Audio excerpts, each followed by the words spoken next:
Alright, our last phase is stage 5, but let's take a moment before we move into it to look at what you might have written in your journal for stage 4. If you're like most people, during stage 4 you did things like trying to make amends with others, but perhaps in a more rushed and less insightful way. You might have started to slowly re-emerge or re-engage with other people, for example, opening your door or coming out of your room. You might have said something to somebody else, but it might not have been on the original subject. Something very simple, such as, did you see where my glasses fell? Or is so-and-so still here?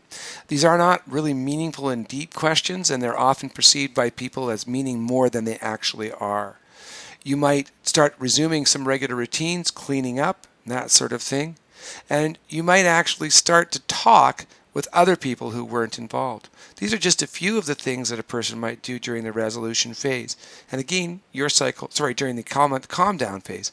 And that can be anywhere from seconds to months, as we said. The resolution phase is the phase that happens when a person is calm.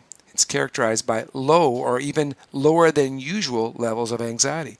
The person has a possible depression of both energy and mood. Now, we don't mean a clinical depression as in a mental disorder. We just mean a temporary state where mentally they're maybe perhaps more focused on the incident, but emotionally they're in this sort of subdued and drained state.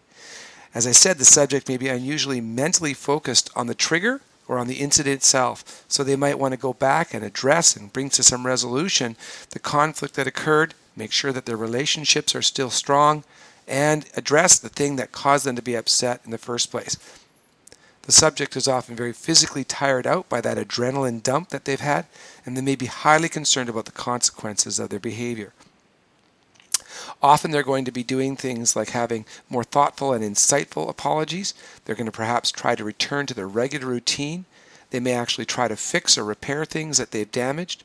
And in many cases, the person may show signs of physical exhaustion, such as wanting to rest, take a nap, get something to eat, or a drink to cool themselves down. So, what's your stage 5 like? What do you look like when you are actually calm? What do you look like when you're in the moment where it's appropriate for other people to talk to you about the issue and readdress what happened?